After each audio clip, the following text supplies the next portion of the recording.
الحمد لله نحمده ونستعينه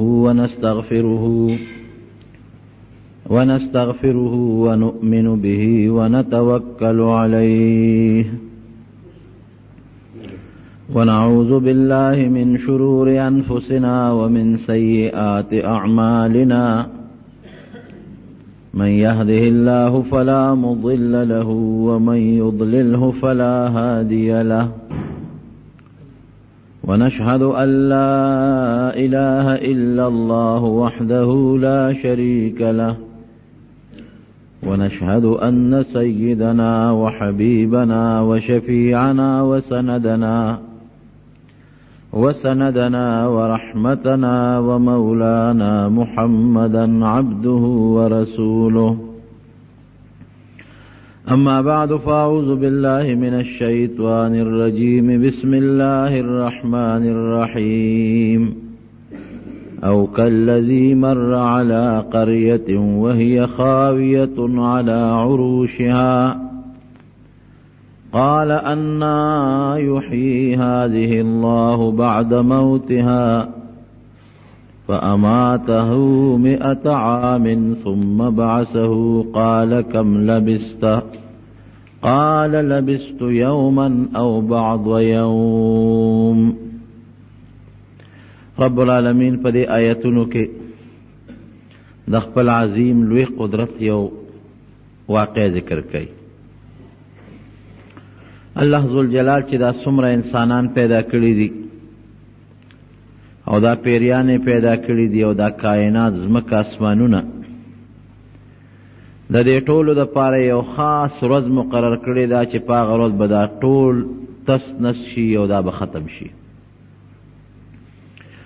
اسمانونه به دړې وړې شي، ځمکه به ټوټې ټوټې شي، غرونه به والوځي داسې لکه د مالوچو د پاغوندو په شان دی.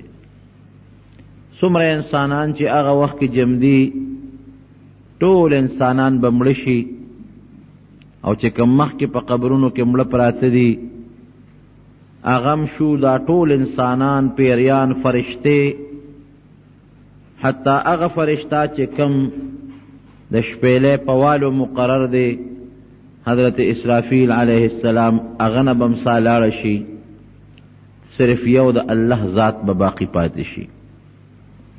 د الله د ذات نه ما سوا به اسم نی. بیا به یو ورځ داسې راشي اذا هم من الاجداث الى ربهم ینسلون.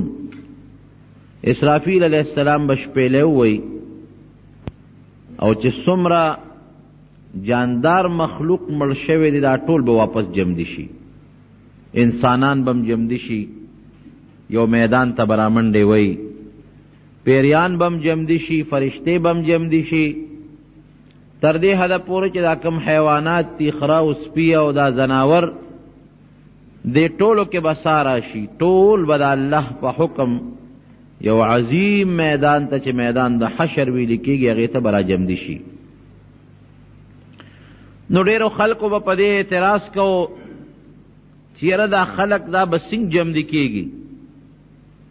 یو انسان چې مړ شي دی به واپس څنګه جمع دي کېږي؟ د مکې قریشو به هم د نبي علیہ السلام نه دا تپوس کو اذا متنا وکنا ترابا، مونږ به مړه شو، مونږ به خاورې شو، مونږ به واپس جمع دي کېږو؟ مونږ به چوری چوری شو، مونږ به ریزه ریزه شو، زمونږ ډوکې به ختم شي، بیا به څنګه واپس جمع دي کېږو؟ دا خو د عقل نه ډېره زیاته لرې ده. عقل خدا خبره نالی.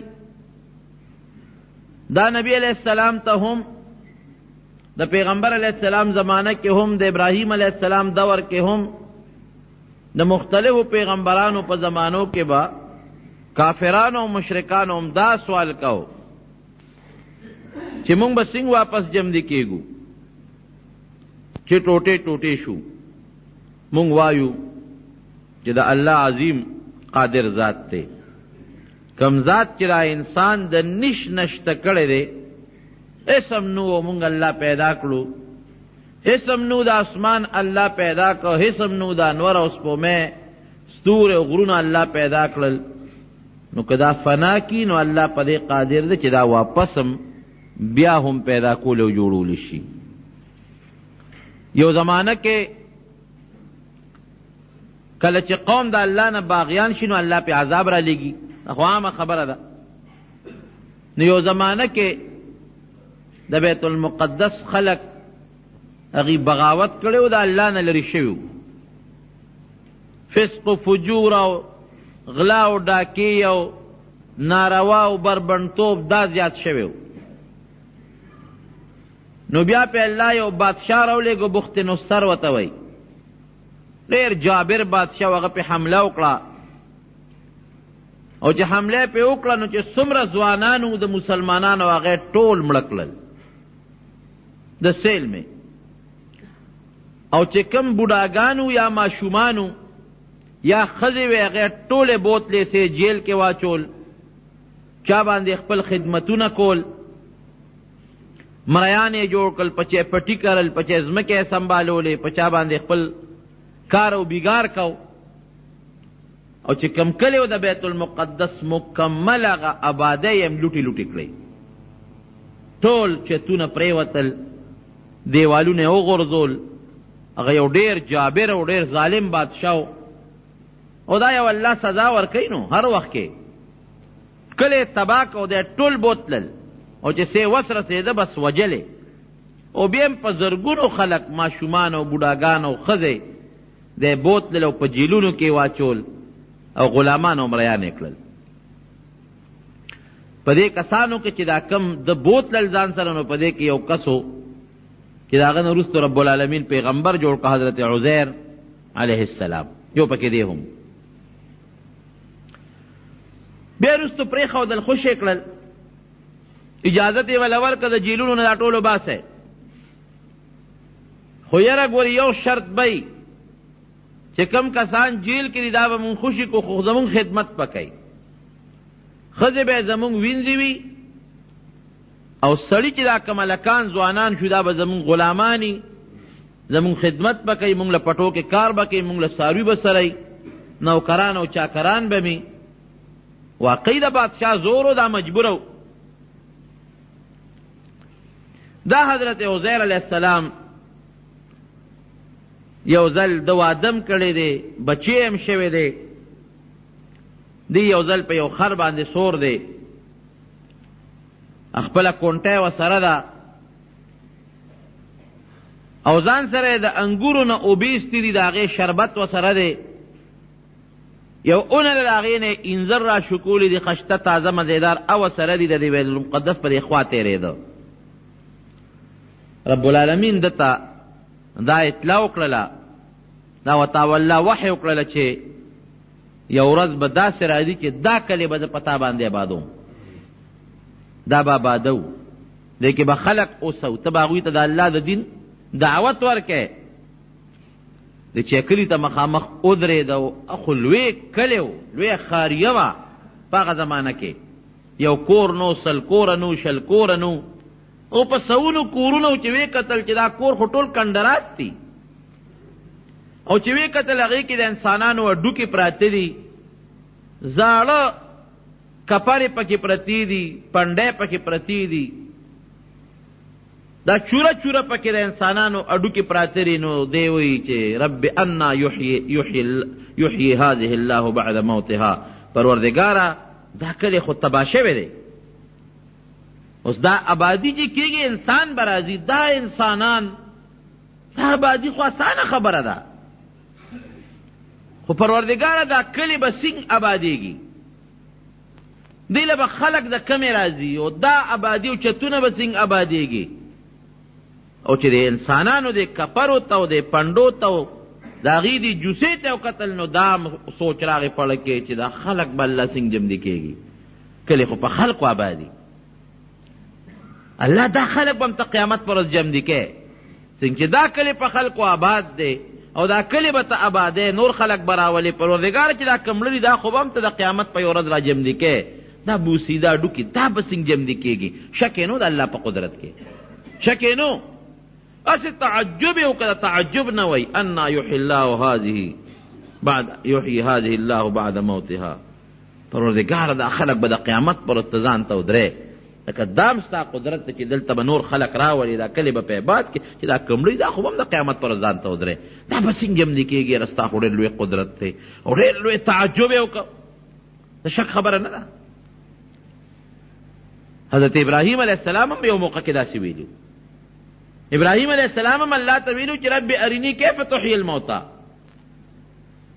دا لکه یو سوچ راشي لکه یو سړی وي او د هغه مخکې د مکې مکرمې ذکر کېږي دته پته ده چې مکه مکرمه شته دی یو خشته ښار دی بیت الله دی پکې د نبي علیه السلام د پیدایش کلی دی لکه یې وسوسه راچي الله چې دا کلي به څنګه وي دا به زه دا چې شته که نشته یاره نو دا نه وایي چې د شک نه په دې کلي کې چې دا کلی نشته دا یو تعجب له راشي چې یاره افسوس دا دی که دا ما ولیدې یاره که ما ولیدې لکه تمنا ورمان راشي نو چې یو شی چا نه لیدلی نو جدا یقیني او چې کله وویني نو هغه بیا هغه یقین هغه خپل محکموالي ته زمونږ د طالبانو ته حق الیقین او عین الیقین دغه مراتب وي هغې ته بیا د هغه علم ورسېږي. نو ابراهیم علیه السلام هم وایي رب ارینی کیف تحیی الموتی پروردګاره ته لږ ما ته وښایه دا مړي به څنګه جمدي کې شک مې نشته. قال اولم تؤمن ولې ستا په دې یقین نشته الله ورته وایي د مړو په جمدي کولو د یقین نشته څه الله ورته وایي بلا ولې نه الله خو پیغمبر یم د پیغمبر یقین خو د قوم نه ډېر مضبوطي بلا ولې نه الله یقین خو مې شته ولکن لیطمئن قلبي که په سترګو مې ولیدل نو یو پوټی به مې د زړه اطمینان نورم زیات شي په سترګو خو راته الله خو یقین خو د ما شته. الله ورته فرمایي قال فخذ 4 من الطير څلور مارغان ځان سره واله فصرهن الیک څلور مارغان واخله کم چې ستا خوښي ځان سره عادي که بلد یې که لکه خلک کمتره ساتي خارو ساتي او چې اواز ورته وکړي نو راشي وله لاسونه ورته وپړقوي وله راشي او بیا دا څلور واړه مارغان ذبحه کا حلالې کا او دا وزرې او بڼې او غوښې او وینې ټول قیمه کا یو ځای او بیا چې ستا په دې علاقه کې څومره د عراق په علاقه کې غرونه دي لږه لږه قیمه راواله او د یو غر په سر باندې کېده تا ته خیمه چې د جمدي کولی شم که نه شم کولی. ثم اجعل على كل جبل منهن جزءا لږه لږ راواله او په یو غر باندې پوټې قیمه کېده. ثم ادعوهن یأتینک سعیا بیا خو ته آواز وکړه پته به ولګي چې جمدي کېږي که نه. ابراهیم علیه السلام هغه مارغان راونیول څلور سرونه یې ترې پرې کړل ذبح یې کړل او بیا هغه سرونه او د هغې اندامونه او بڼې او وزرې ټولې په ټوکیا وټکول په چاړې واړه کړل قیمه یې جوړه کړه هر څه ګډ کړل سرمن او کولمې او وینې ورڅه او د الله حکم و لږ یو څه په یو غر باندې څه په بل غر څه په بل غر څه په بل غر څه په بل غر هغه کېښودل سرونه یې ځان سره دقسې ونیول سرونه ځان سره ونیسه سرونه کېده سرونه یې ځان سره څلور واړه کېښودل او زه آواز ورته وکړه آواز یې وکړه دې مرغۍ له دې خپل وجود راشي دې له دې راشي دې له دې راشي دې له دې راشي یو قطره به د یو غر نه راتله بله به د بل غر نه راتله بله به د بل غر نه راتله د هر یو مرغۍ خپلې قطرې راتلې او خپل سر پورې او پې وس کېدلې څلور واړه مرغۍ واپس جوړې شوې سا پکې راله خپل اوازونه یې وکړل اوس کولی شم که نه شم کولی بېشک الله قادر مطلق بادشاه دی که مونږ خو اوس خو زمونږ دا شکل شته زه اکثر دا خبره طالبانو ته کوم ویم د نیست نه مونږ د نشوالي نه الله مونږ راوستو نم شکل نم پوزه وه نم سترګې وې نم غوږونه و نم لاسونه و نم خپې وې اسم نو رب العالمین راله نوی یو شکل راکه او د هغې نه مونږ پیدا کړو او د داسې څیز نه رب العالمین مونږ پیدا کړو چې هغه هم د انسان په وهم او په ګمان او په خیال کې هم نه تېرېږي. کټ چې سړی جوړوي د لرګي نه جوړوي نو تر اخره پورې لرګي پکې وي کټ دی د لرګي نو لرګي ورته وایي کیروان کې نو مغه لرګي ته واپس جوړېږي. جومات که سړی جوړوي دیوال جوړوي د خښتو نه او سیمنټو نه جوړوي نو که ته په دغه باندې ووایې په سټکو باندې نو هماغه خښتې به ته جوړېږي هماغه سیمنټ به ته جدا شي بل شي ته خو نه جوړېږي که نه. انسان چې د کوم شي نه جوړ دی که د انسان ته دړې وړې کړي هماغه شی ته واپس جوړېدی شي نه. الله داسې څیز نه انسان جوړ که تا ته ښایي اوس که غوښې راغشتې وې هډوکي راغشتې وې ویختې راغشتې وې لکه مونږ چې کټ جوړو او د هغې نه انسان جوړ شوی وی، نو بیا به یو دغه و چې خو دا څیزونه یو ځای کړل، د کټ 4 بازوګانو 4 خپې او ټکې وال دا اډوکې او غوښې را یو ځای کړو جوړ شو ته. نه الله داسې هم نه دی کړی، انسان یې داسې نه دی جوړ کړی. یو داسې څیز نه رب العالمین انسان پیدا کړ چې د انسان عقل ورته حیران دی چې پروردګاره چېته انسان ته ګورو، چېته هغه اصل ته ګورو، چېته د دې ښکلي وجود ته ګورو، د دې خشتاب سرمن ته ګوره، د اډوکو ته ګوره، ګرځېدو ته ګوره، د طاقت ته ګوره، د لیدو ته ګوره، د علم ته ګوره، د پوهې ته ګوره. نو دا بغیر د الله د قدرت نه بل څه کولی شي؟ نشي کولی. اسم نو انسان او الله پیدا کړ. نو چې کله یې مړ کي نو اډوکې خو یې شته که نه، صرف سرمن ورغوستول دي، شکل خو معلوم دی که نه. دا خو داسې ده لکه جامه چې ورته اغوندې. نو کوم ذات چې د سر نه نوي انسان پیدا کولی شي ولې هغه جامه نه شي اغوستولی د غوښې او د وینې او د سرمن، او په دې قادر دی چې دا هر څه کولی شي رب العالمین. خو انکار به هغه څوک کوي چې د الله قدرت نه مني بس. او چې څوک د الله قدرت مني هغه به انکار نه کوي، هغه به مني دا هر څه. مونږ چې د خپل ځان ته وګورو فی انفسکم افلا تبصرون، الله وایي ته د خپل ذات ته وګوره که نه، د خپل شکل ته او د خپل ذات ته وګوره، ستا د الله قدرت باندې نظر نشته. پټې غوندې مونږه ژبه ړقو، لږه غوندې ژبه غاښونو سره ړقو، معمولي شان ژبه څومره تیز اواز ترې خېږي. لوی سټک که ته دلته کې د دیوال نه راوبری که نه دومره اواز نه کوي لکه دا پوټې غوندې ژبه چې د غاښونو نه راوبری او څونه اواز کوي. او که سټک د دیوال نه راوبرو نو یا به سټک ماته یا به دیوال دړې وړې کې، او ژبه ټولو د غاښونو لذي راځي، نه به ژبه خوږ شو نه پرې د غاښ کمې راغی او اواز یې کم ځای ته رسېږي. صرف شونډې یو بل سره جنګېږي، صرف غاښونه یو بل سره جنګېږي، ژبه غاښونو سره جنګېږي، او دننه پې هوا را روانه ده او اواز بې لوډ سپیکره د انسان کم ځای ته رسېږي. دا لاس زور سره لاس ته را براوه که نه دونه اواز نه کوي لکه دغه پوټې سرمن چې د غاښ سره جنګېږي او رب العالمین ته کم اواز وباسي. نو کم قدرت به د الله را مخکې کې. خو آخر فیصله مونږ په دې کوو چې بېشک رب العالمین ډېر لوی قادر مطلق ذات دی. هر څه چې کوي رب العالمین په هر وخت کې کولی شي او چاته هم رب العالمین په خپل قدرت او طاقت کې حاجت نه لري. ټول وایه بېشک الحمدلله. نو دغه رنګې دی ودرېده انا یحیي هذه الله بعد موتها، پروردګاره دا به څنګه چل کېږي؟ دا خو د قیامت پر ورځ شک نشته. فاماته الله 100 عام. وی ښه اوس به تا ته هر څه وښایو. بس الله پې خوب راوست هم په دغه ځای کې خر نکو شو، خر یې وتړه، چې کوم اوبه یې ورسره د انګورو شربت هغه یې لوښي کې کېښود، چې کوم انځر دي هغه یې کېښودل، څادر یې پې واچو، یو خوب راغی 10 منټه کوده شم، نو بیا به راپاسم ځم به سوري لاندې ښه مزېدار دی، یو اونې یا د یو سوري لاندې پرېوت. چې پرېوت خوب پې راغی، په خوب کې د پروردګار ساه وویستله، ساه ترې ووته. چې ساه ترې ووتله الله فرمایي 100 کاله مې ترې ساه ایستې وه. فاماته الله 100 عام.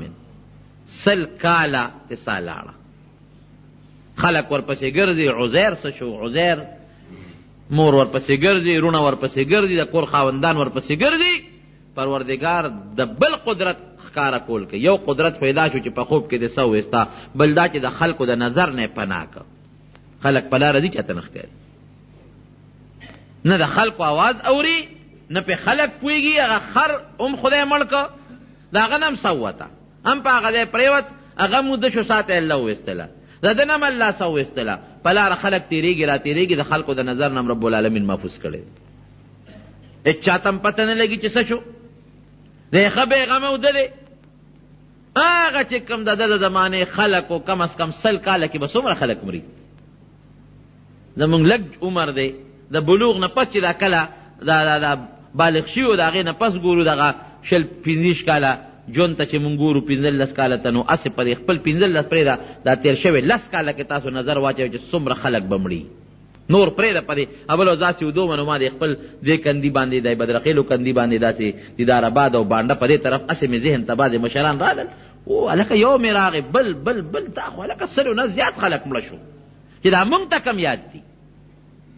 د جومات کې به مولوي صاحب د خدای پاک وبخښي هغه به ناستو، دا مشران به ورسره ناستو، هم د دې کندي مشران به ورسره به ناستو. قسم دی که یو شته نن، او نن سبا خو مرګ نه په بوډاوالي دی او نه په ځوانۍ دی. هېڅ پته د مرګ نه راځي چې کم وخت مرګ راځي، خو بس منو به چې حق دی مرګ، او چې کله الله فیصله کړې ده نو راځي به. نو دغه دی ساعت یې ووتل او چاته پته نه لګي. فاماته الله 100 عام، 100 کاله مړ دی. ثم بعثه، الله را جمع دی 100 کاله پس الله پکې روح واچو، سترګې وغړولې چې راوچت شو، رب العالمین ولا فرشته راولېږله. ا دې تپوس کوي کم لبسته کاکا، څومره دې دلته تا تېرې کړلې، څومره دې دلته وخت تېر که. نو دوی چې کله وده کېده نو دغې وخت کې د انور راختېده، د ساخ دا وخت و چې نور راوخېږي، دا ټیم کچه غرمه چې ته ورته وې. او چې کله الله پاک پکې روح واچو را بیدارېده نو مازدیګرۍ نور پرېوته والا ټیم و. وی لبست یوما او بعد یوم، اوس خر ته نه ګوري، اوس دې په خپله راویښ شو. لبست یوما او بعد یوم، یاره یا به پوره ورځي یا به څه کم به نو داسې به ځکه خو سار رانه دلته مې اوده شوی ما دغه مازدیګر را پاڅېدم، یا یو ورځ ده ګنې ورځ هم پوره نه ده یاره، ورځ خو هغه د پېشمني نه شروع کېږي تر نور پرې واته پورې. دا خو زه نور خطو نه پس اوده شوی یم او نور لا پروت یم نه دی، بعد یوم د ورځې هم څه کمه حصه ده. او تا ته څه پته لګي؟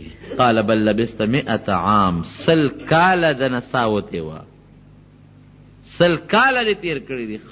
او خر ته وګوره، خر ته یې وکتل، واقعي خر ریزه ریزه پروت دی، نه دا ډوکي پته لګي، اسې چورې مورې پرتې دي، نه د غوښې پته لګي او نه سرمن پته لګېږي.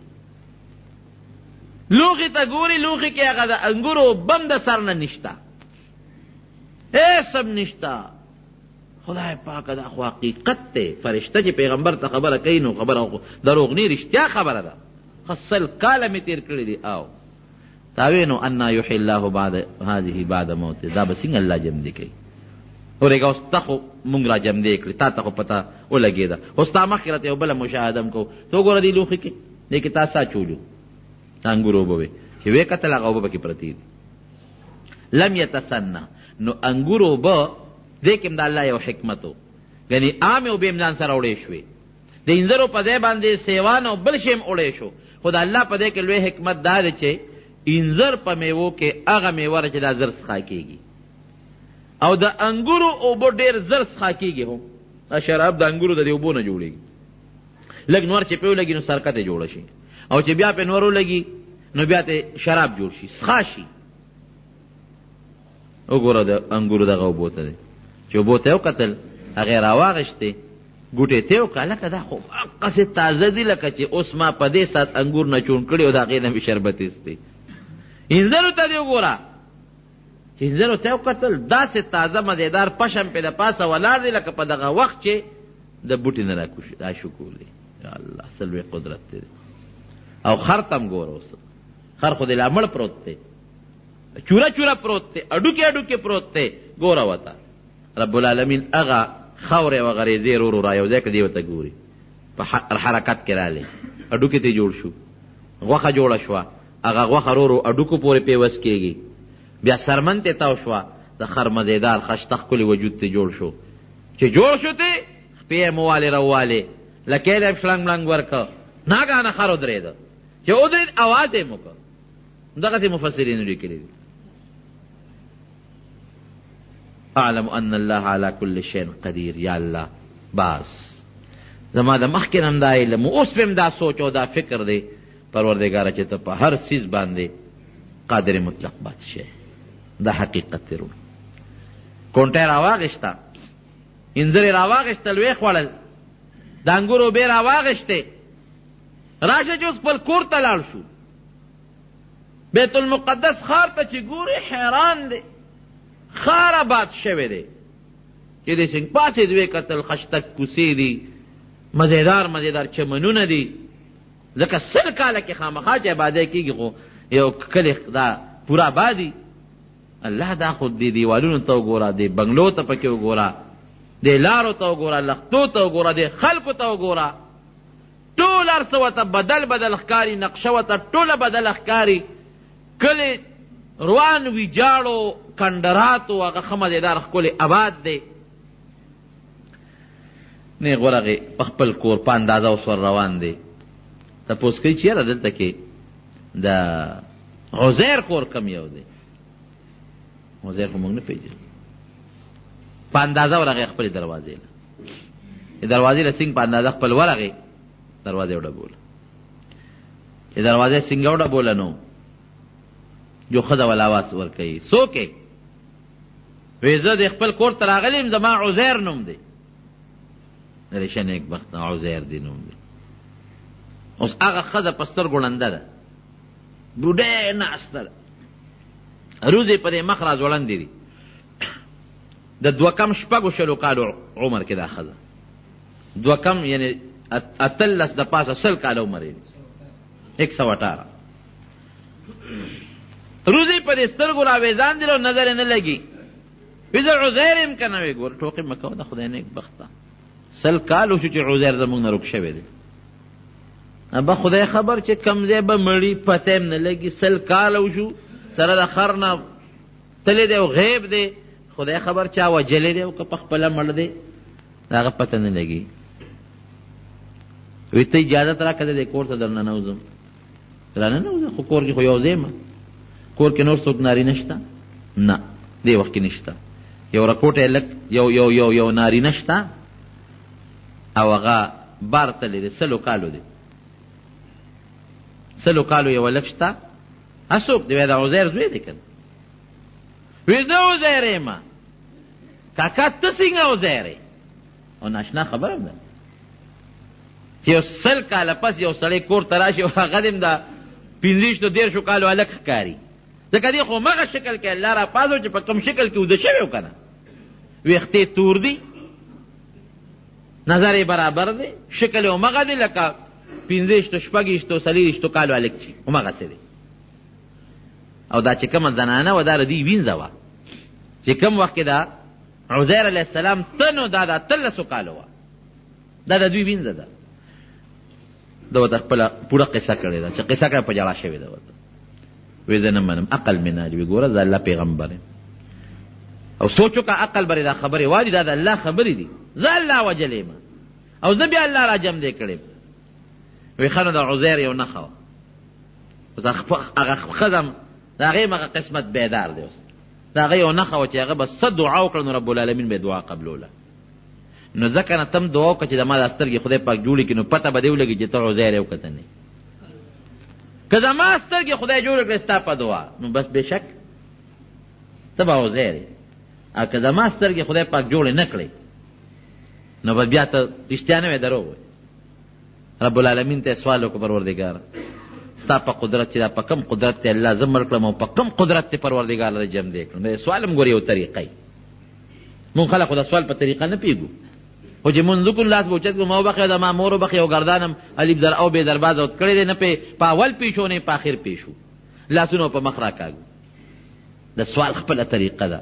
هر کله چې دعا کوئ د پروردګار په دربار کې لاول به د الله حمد وایې، الحمدلله رب العالمین، د الله حمد صفت وکړه. بیا په نبی علیه السلام درود شریف ووایه. د هغې نه پاس د زړه په اخلاص دعا وغواړه. دعا هم داسې نه ان الله لا يقبل من قلب غافل لاهن، چې زړه دې غافلي او سوچ دې نه نو د بې سوچه سړي او چړې غافلي د هغه دعا نه قبلېږي. چې ته یو لطیفه ده یا حقیقت ته خدای عبرت خبره ده. یو بادشاه وي په لاره روانو، یو سړي سوال کو په سترګو ړوندو، په دواړو سترګو ړوندو. سړي به چغې والې یا الله سترګې، یا الله سترګې، یا الله سترګې. نو د هغه مطلب دا نه و چې خدای نه سترګې غوښتې، د هغه مطلب دا و چې خلک راته وګوري چې دې خو ړوند دی نو پیسې به راکړي راله. په فوټپات ولاړ دی لاس یې خلکو ته نیولې دی یا الله سترګې. نو د هغه مطلب دا و چې زما دې سترګو ته خلک وګوري چې دا خو ړوند دی نو پیسې به راکړي. نو بادشاه په لاره روانو چې د اواز پې ولګېد نو هغه وزیرانو ته یې ودرېږې، ړونده څه غواړئ؟ وایي سترګې غواړم. وایي ښځه واپس راځم زه د دې ښار باچا یم. او پولیس ته یې وایي پې ودرېږې، او که د سترګې نه وې نو سرمن در نه وباسم. څونه موده شو چې ته سترګې غواړې؟ چې زما خو دغه کال یو نیم یا شپږ میاشتې دلته کې لګیا یم، د خدای نه سوال کوم. ښه اوسه پورې تا له خدای سترګې در نه کړې، خو چې زه راځم او ستا سترګې نه وې چې سرمن دې وباسم. خدای اوس وزیران هم حیران چې بادشاه دا سترګې د ده په وس کې دي، دا که د چا په وس کې وې نو خلق بړاندو واقعي ګوره سترګې هم د الله لوی نعمت دی. بشیر جان سترګې نشته که نه، خو دا یو حدیث هم د نبي علیه السلام مبارک دی ښه، چې کم سړی په سترګو ړوند دی او د په دې ړوندوالي صبر وکړه، پروردګار به د دغې سترګو د ړوندوالي د صبر په برکت دله جنت ورکړي. دا نبي علیه السلام فرمایي، صریح حدیث دی د پیغمبر علیه السلام.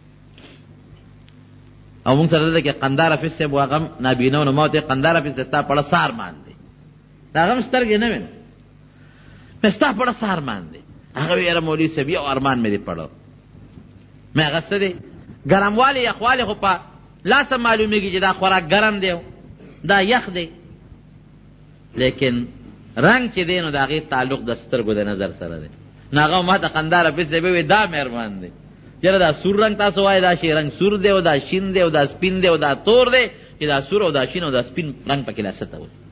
حقیقت دا د خدای نعمت دی. کریمتین ورته نبي علیه السلام فرمایي چې کوم انسان دا دواړه سترګې عزتمن شی دی دا نی دی پې صبر وکړي الله وایي زه جنت په ورکړم.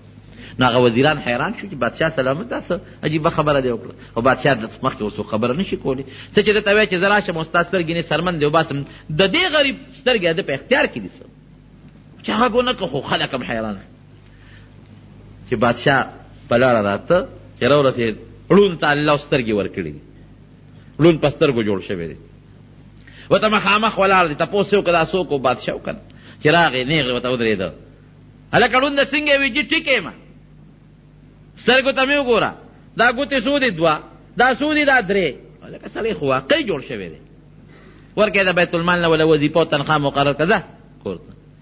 هغه وزیرانو تپوس وکړه چې بادشاه دا څه لوبه وشوه، کال دوه شپږ میاشتې هر څونه موده چې د سترګو پسې چغې والې سترګې نه وې، او چې تا ورته ووې او رالې بیا سترګې شتلې جادو یې سره که کوډه ده که څه شی دی وې نه نه نه دا بادشاه نه هوښیاري بادشاهي په قمقلتوب هم نه کېږي.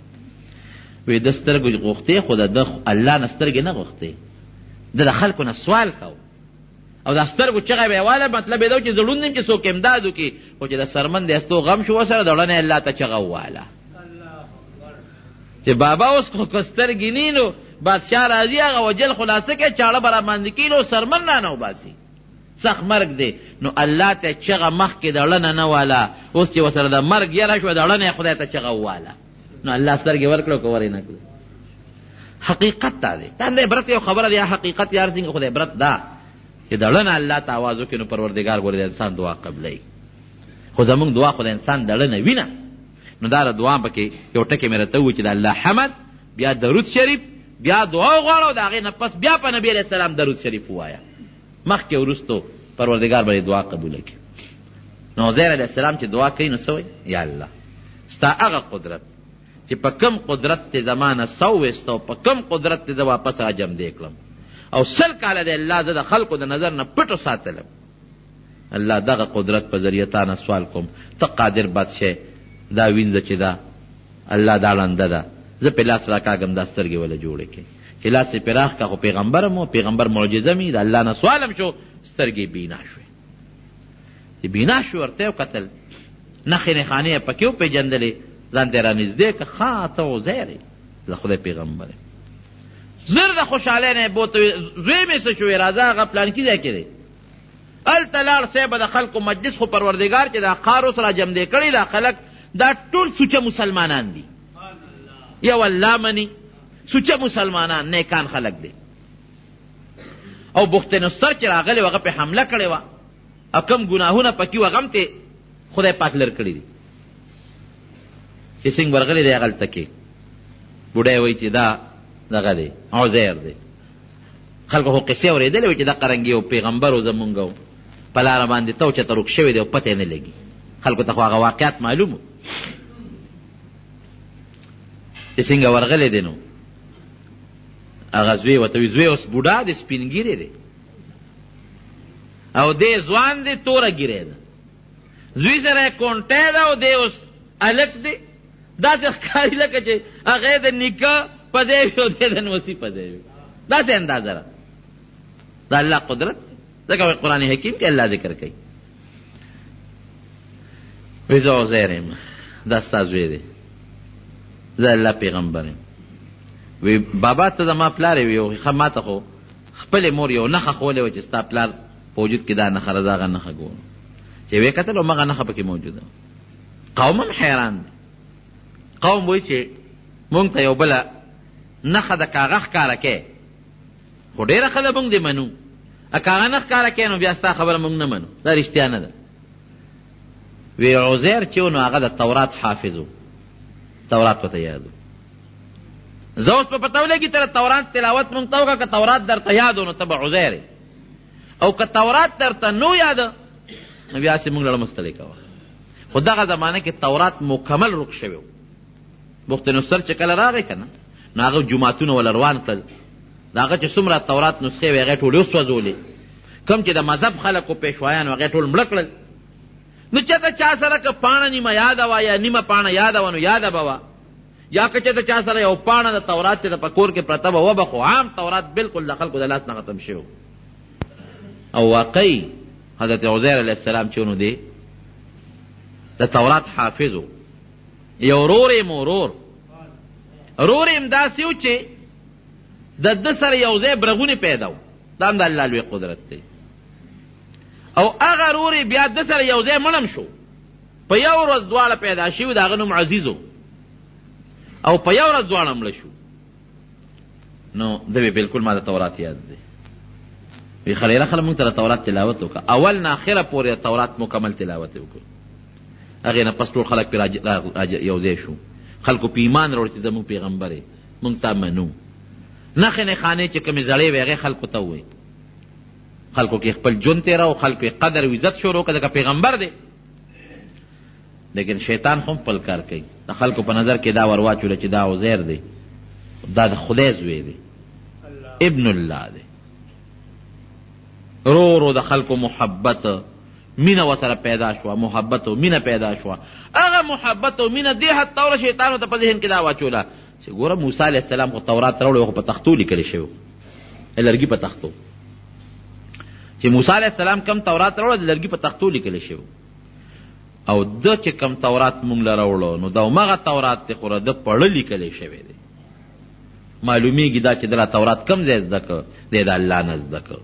الله را د پلار دی عیاذا بالله او دی زوی دی. قرآن حکیم کې الله فرمایي که نه وقالت اليهود عزیر ابن الله وقالت النصارى المسیح ابن الله.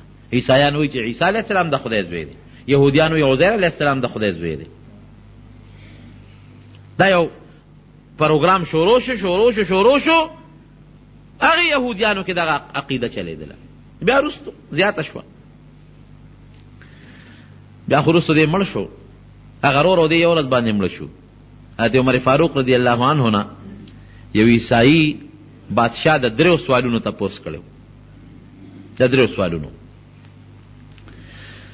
یو سوال نه دا کوم چې هغه ځمکه راته وښایه چې په زندګۍ کې یو ساعت نور لیدی دی او بیا د نور نه غیبه شوې ده او تر ننه پورې هغې بیا نور په سترګو نه لیده، یو راته هغه ځمکه وښایه. دا عیسائی بادشاه د حضرت عمر فاروق نه تپوس کوي رضی الله عنه. دویم راته هغه قبر وښایه چې هغه قبر منډې والې چې کوم پکې مړی پروت و هغه مړی منډې والې، او بیا هغه مړی د قبر نه سالم راووته. دریم راته ده ووایه چې 2 رونه دي، دا مفتی شفیع صاحب هم لیکلي معرف القرآن کې چې 2 رونه دي په یو ورځ پیدا دي او دواړه په یو ورځ مړه دي، یو 100 کاله مشر دی او بل 100 کاله کشر دی. د دې 3 سوالونو جواب راله راکړه. نو حضرت عمر فاروق رضی الله عنه هغه خط حضرت ابن عباس ته ولېږه. ابن عباس رضی الله عنه په عمر کې کشر و، رکوټ و، خو پیغمبر علیه السلام ته دعا کړې و اللهم علمه الکتاب والحکمه، الله قرآن ورته وښایه او د قرآن علم ورته وښایه. دا ورته نبي علیه السلام دعا کړې وه. نو د هغې دعا په وجه به حضرت عمر فاروق رضی الله عنه ابن عباس ځان سره خپل مجلس کې کېنه. ابن عباس رضی الله عنه ته یې خط ولېږه چې دا خو عیسائی بادشاه دا 3 تپوسونه کړي دي او د دې جواب غواړي، زما په ذهن کې خو دا جواب نشته. ابن عباس ما سره جواب شته. وی دا کومه ځمکه چې دې یادوي چې په زندګۍ کې صرف یو ځل یې نور لیدی دی او بیا نه مخکې لیدی او نه وروستو لیدی دی، دا هغه بحر قلزم دی چې کوم وخت کې موسی علیه السلام پې تېرېده او فرعون ورپسې و، او الله ذوالجلال پکې 12 لارې جوړې کړې، 12 لارې پکې جوړې شوې. نو اقل لږ سات پې نور لګېدلې دی، د هغې نه مخکې هم پې اوبه بیا دي، اوس هم پې د پاسه اوبه بیږي. ځمکه خو دغه ده. وایي دا دی چې کوم قبر یادوي چې مړی پکې دی او قبر هم منډې وي او مړی هم پکې منډې وي او بیا ترې مړی روغ روغ. دا د یونس علیه السلام چې د کب په ګېډه کې و، دا کب ول الله قبر که. یونس علیه السلام پکې لکه د مړي پروت دی او هغه په دریاب کې چکر لګوي، یو خوا بل خوا منډې تړلی وی، مړی هم پکې دی او بیا کب الټی وکړی، یونس علیه السلام یې دریاب په غاړه باندې راوغورځو. او دا دی چې وایي چې دوه وروڼه دي، په یو ورځ پیدا دی او په یو ورځ مړه دي، یو 100 کاله مشر دی او بل 100 کاله کشر دی. دا عزیر علیه السلام او دا غرور دی عزیز، دواړه په یو ورځ پیدا دي، په یو ورځ مړه دي. عزیر علیه السلام 100 کاله کشر دی، ځکه 100 کاله هغه خو په مرګ کې تیر کړي دي، او ورور ته 100 کاله مشر دی. دا حقیقت دی رونو. دا رب العالمین په قرآن حکیم کې ذکر کوي، د خپل عظیم قدرت دپاره ذکر کوي، دې دپاره ذکر کوي. الله قصې نه کوي او نه په قصو څوک مشغولوي، دې دپاره ذکر کوي چې د انسان ذهن کې دا رانشي چې د انسان به څنګه واپس پیدا کېږي، دی به څنګه واپس جمدي کېږي، دا دونه مخلوق به څنګه الله ته ودرېږي. دا خو د آدم علیه السلام نه اوسه پورې په کربونو نه، د کربونو نه زیات مخلوق چې دی هغه مړه شوی دی. څوک د کب په ګېډه کې دی، څوک په اور سوځېدلی دی، څوک د ځمکې په ویښ کې پروت دی. خدای خبر چې په دې مقبرو به څونه پشته وړېدلې وی، او تر قیامته پورې چې به څونه زر ایربونه او کربونه او بلکې د دې هم زیات مخلوق به نور مري. او داسې مړه دي چې د نن سبا پته نه لګي، نه د خاورو پته لګي، نه د زرو پته لګي. دا به څنګه جمدي کېږي؟ دا به د مکې قریش هم دا سوال کوو. الله دا مثالونه موږ د په قرآن حکیم کې ذکر کړی دي. خو ما راته وخت یو ټکې وي، موږ صرف یو خبره منو، یو ټکې منو، هغه دا چې موږ دا منو چې رب العالمین قادر مطلق بادشاه دی. الله په دې قادر دی چې موږ د مور په ګېډه کې پیدا کړو. ور د انسان عقل دا وي د مور په ګېډه کې نه اکسیجن شته تا یعنی الله درکوي، خو دا ظاهري هوا پکې نشته چې ته یې والې، نه رودسمات انتظام شته، نه جړا په ماشوم پکې جاړي، نه پکې خاندي، نه میاشتې 10 میاشتې 8 میاشتې د مور په ګېډه کې وي، او چې بیا الله دې دنیا ته راولي په هغه ساعت په جړا شي او متیازي وکړي. زه اکثر سوچ کومه که د هغه خپل بعضې وخت کې ماشوم د خپلې مودې نه وروسته پیدا شي، بعضې وخت کې ماشوم د هغه خپل عامه موده چې کوم د انسان دپاره د هغې نه مخکې پیدا شي. زه وایم یاره دی خو د هغه خپلې مودې نه 10 ورځې یا 20 ورځې وروسته پیدا شو، خو چې پیدا شو نو جاړي. چې د 9 میاشتو په 9 میاشتې پس پیدا شو، دا 15 ورځې پس چې دی پیدا شو، دا 15 ورځې مخکې د مور په دې ګېډه کې ولې نه جاړل. دا په 8مه میاشت چې پیدا شو نو غول کوي، که په 9مه پیدا شو بیا چې پیدا شو نو غول کوي. نو دا دې چې مخکې پیدا شو دا خپلې مودې نه، نو پکار ده چې 15 ورځې خو مخکې پیدا ده، نو چې 15 ورځې خو د غول نه کولې که نه، او چې پیدا شي وجاړي 2 منټه مخکې د مور ګېډه کې نه جاړي، 1 سکنډ مخکې د مور ګېډه کې نه جاړي، 1 سکنډ پس د مور د ګېډې نه بار شو بیا دې جاړي. او که دغه پرده کې دا ماشوم ته واپس بند کې سم خیال دی، 15-16 منټه کې به دې جمدې پاتې شي، پاسات به مړ شي. دا د الله ګورې لوی قدرت دی، دا به مونږ منو.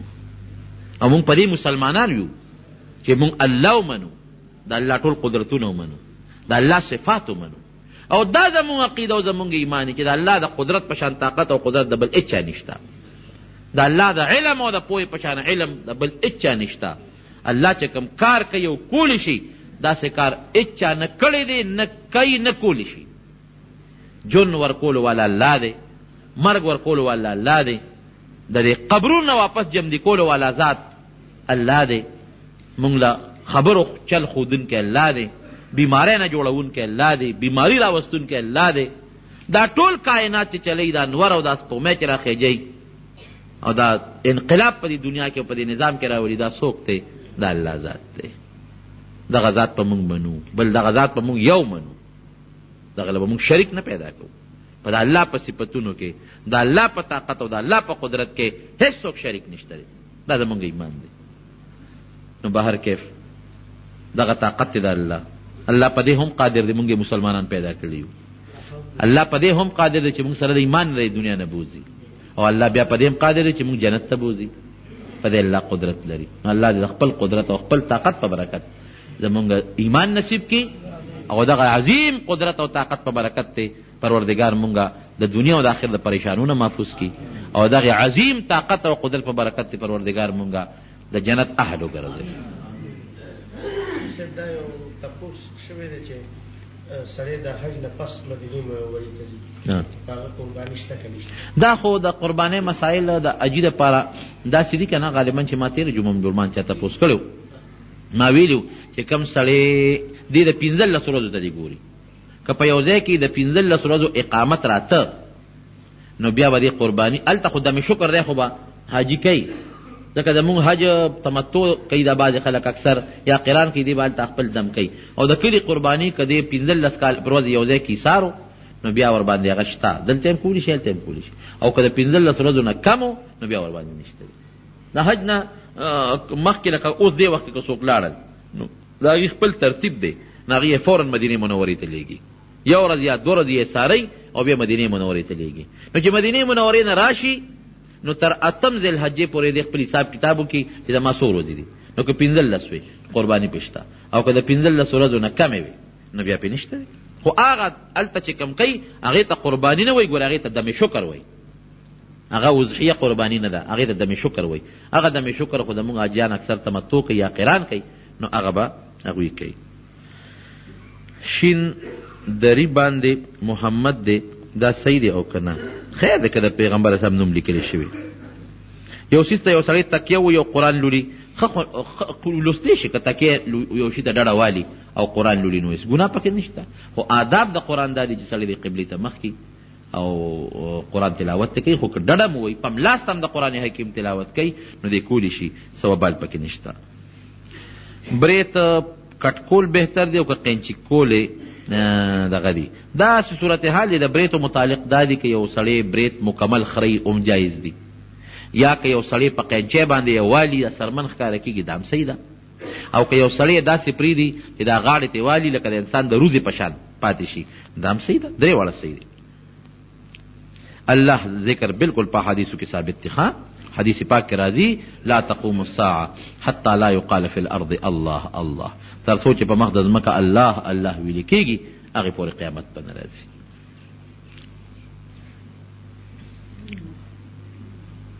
دا خو طالبانو سوال لیکلی دی، خو دومره خبره ده چې که امام وسره ربنا لك الحمد ویلی شي، ربنا لك سمع الله لمن حمده دې مو وایي، وسره ربنا لك الحمد مو وایي امام، دې سره به د هغه قومه لږه برابر شي.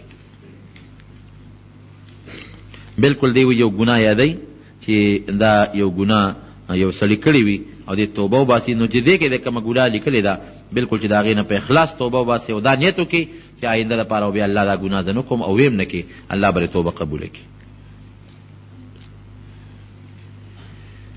خیر دی که یو سړی ګناه وکړي توبه وباسي بیا ترې ګناه وشي بیا یې توبه وباسي د اخلاص نه او قصد وکړي چې دا ګناه بیا نه کوم، ممکن د الله به ورته ګناه معاف کړي. ښه د مونږ د جومات له چا یو 2 درې راوړي دي، دعا ورته وکړئ چې رب العالمین یې دا صدقه په خپل دربار کې قبوله منظوره کړي او چې د جومات سره دا اخلاص یې کړی دی. درې راوړي، درې خو جومات له چې راوړي ځان له ثواب او اجر وګټو، لکه څومره هوښیار سړی دی، څومره مسلمانان چې په دې باندې مونځ کوي نو چې د هغه مونځګزار څومره ثواب کېږي، چې څوک په تلاوت کې د هغه تلاوت والا څومره ثواب کېږي دومره ثواب به د دغه سړي کېږي. نو رب العالمین دې ولا اجر ورکړي او د آخرات کې خدای قبول او منظور کړي. زمونږ فایده احمد هم لږ ناجوړی دعا ورته وکړي چې الله ولا شفا ورکړي. یو زنانه د هغې دعا غوښتې ده، څه حاجتونه دي، دعا ورته وکړي چې الله حاجتونه پوره کړي. زمونږ دې کوي زمونږ بعضې وروڼه زمونږ د جمعې ملګري هغې حج له تللي دي او دعا ورته وکړي او څه روان هم دي رستم روان دي، دعا ورته وکړي چې څوک تللي دي یا رستو روان دي رب العالمین دې حج په خپل دربار کې قبول او منظور کړي. د بشیر جان دا ملګری د نوخان راغلی دعا غواړي الله دې د خپل حاجتونه پوره کړي. زړه کې څه حاجت دي څومره حاجیان که تللي دي یا روان دي نو پروردګار د ټولو حاجیانو حجونه قبول کړي، الله دې عمرې قبول کړي، الله دې طوافونه قبول کړي، الله دې دعاګانې قبول کړي. دا دعا وکړه چې الله مونږ مغه ځای کې نصیب او قسمت پیدا کړي. پروردګاره ته په موږ خپل فضل او خپل کرم وکړي، پروردګاره په موږ رحم وکړي، پروردګاره د خپل قهر او غضب نه مو ساتي. الله د عراق، د افغانستان، د کشمیر څومره مسلمانان دي، د فلسطین یا الله د ټولو امداد وکړي. څومره کافران دي الله د کافرانو مسلمانان کې که قسمت کې اسلام نه په خپل قهر تباہ او برباد کړي. او څومره مردگان وفات شوي دي دعا کوي چې رب العالمین د ټولو مغفرت نصیب کړي او مونږ الله د هر قسمه غمونو مصائب او تکلیفونو او د بیمارونو الله په امن کې وساتي. آخر وخت کې الله په خپل کلمه نصیب کړي لا اله الا الله محمد رسول الله. ګرانو محترمو اوریدونکو، د شیخ الحدیث مولانا محمد ادریس سے پدے 139 نمبر کیسٹ کے تاسو د حضرت عزیر علیہ الصلوۃ والسلام واقعہ ووریدا. دا بتاسو تا پیښور خار کے بیرون کچرے گیٹ اشرف روڈ سره فقیر خان ناصر خان کیسٹ ہاؤس کے د ناصر خان او حیدر خان سره ملاویگی. ٹیلیفون نمبر دے 255 29 12. اسپیشل فرمائش د نعت خوان حافظ بشیر جان ارمانی او حاجی عزیز خان نے.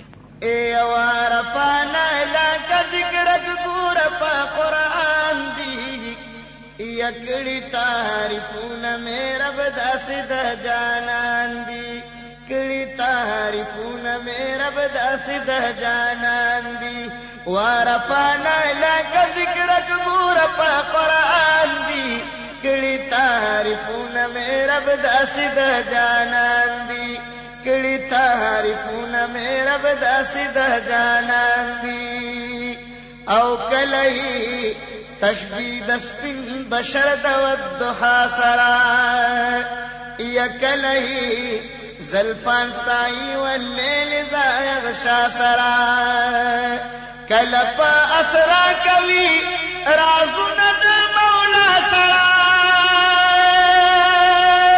کلپا اسرا کوی رازند مولا سرا اخی قدمنا پارش عظیم الشان دی کڑی تعریفون میرا بداسد جانان دی کڑی تعریفون میرا بداسد جانان دی وارفانا لک ذکرک گور پا قرآن دی کڑی تعریفون میرا بداسد جانان دی کڑی تعریفون میرا بداسد جانان دی او کلمی محبوب د مزمل قبا پغاړه کی او کله د مازاخ پرنجو تور سترګې دواړه کړي کله یې دنا فتد الله غره پغاړه کی کله یې دنا فتد الله غره پغاړه کی گوتا پا خلد تملائک جنو انسان دی کڑی تعریفون میرا بداسد جانان دی کڑی تعریفون میرا بداسد جانان دی وارفانا لک ذکرک گور پا قرآن دی کڑی تعریفون میرا بداسد جانان دی کڑی تعریفون میرا بداسد جانان دی او کلہی کل دہما ودعت لا تر میرا بانی کمی کلا اذا جاء نصر اللہ مبارکی کمی کلا انی بوٹی دا زنگلی سلامی کمی کلا انی بوٹی دا زنگلی سلامی کمی انسو جن ملک میں دا نبی زری فرمان دی او کڑی تعریفون میرا بداسد جانان دی کڑی تعریفون میرا بداسد جانان دی وارفانا لک ذکرک گور پا قرآن دی او کڑی تعریفون میرا بداسد جانان دی کڑی تعریفون میرا بداسد جانان دی او کلپ خلق عظیم اللہ دا دستائل کبھی او کلپ طه و یاسین مدح میں دا گل کبھی کلدا یا ایوہ المدثر والکبھی کلدا یا ایوہ المدثر والکبھی زیف زینات ندا سردار دو جہان دی او کڑی تعریفون میرا بداسد جانان دی کڑی تعریفون میرا بداسد جانان دی ورفعنا لك ذکرک گور پا قرآن دی کڑی تعریفون میرب داسی ده جانان دی کڑی تعریفون میرب داسی ده جانان دی او کلچی سراج الحق سراج نتوانی کوي او یاد عشق مدحد حضور کے گلان پیر گل سازی کوي یاد عشقانو پا محفل کی شاعری کوي یاد عشقانو پا محفل کی شاعری کوي زکا عاشقان د نبی تا باندې قربان دي کړي تعریفونه مې رب داسې د جانان دي کړي تعریفونه مې رب داسې د جانان دي ورفعنا لك ذکرک ګور په قرآن دي کړي تعریفونه مې رب داسې د جانان دي کړي تعریفونه مې رب داسې د جانان دي ورفعنا لك ذکرک ګور په قرآن دي کړي تعریفونه مې رب داسې د جانان دي کړي تعریفونه مې رب داسې د جانان دي